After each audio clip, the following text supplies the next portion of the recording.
Godt. Efter en spændende dag med en masse sjov og spas i Corvallis i går, er vi i dag kommet til Silver Falls State Park. Vi er vel omtrent midt i Oregon, men dog stadigvæk vest for de meget store nationalparker. Og vi har haft en rigtig dejlig gåtur her i formiddags, en 3-4 kilometer måske, hvor vi har set på i hvert fald 2 ret flotte vandfald, som vi også har kunne gå ind bagom på nogle rigtig fine stier. Og nu sidder vi så og nyder vores frokost. Og vi har også set sådan et pølseformet dyr. Et pølseformet dyr? Ja, det var lysebrunt. Et lysebrunt pølseformet dyr? Ja, vi har set en groundhog, tror vi nok det må være. Og så har vi set... Og da vi prøvede at fotografere den, så smuttede den lige ned i sin hule igen. Den ville ikke finde sig i. Nej. Vi har set nogle Det er ingen, der skal rende med at fotografere mig. Vi har set nogle muldyr, hvad hedder det? 2 jordjern har vi set. Vi har set hvad hedder det måske, med en kalv. Og nu sidder vi så for vores frokost, som i dag består af,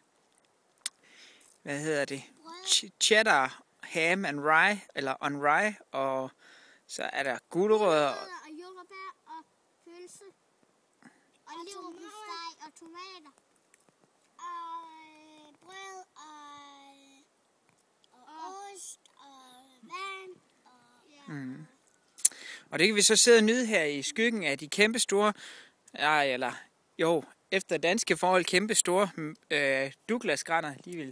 Skal vi gætte på højst et par 100 år gamle, og det er jo kun babyer her i Amerika.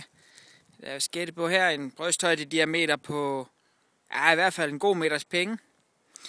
Og imponerende nok, så kan vi sidde her i 22 graders meget behagelig skygge, med omkring 50 meter fra en parkeringsplads med 50-100 biler på, og nærmest ladet som om vi er helt alene.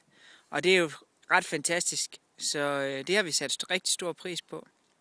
Her i eftermiddag, der skal vi køre en relativt lang tur ned til Fort Klamath, hvor vi skal overnatte, inden vi skal ud og se Crater Lake-området i Crater Lake National Park i morgen. Så det bliver sikkert også rigtig spændende.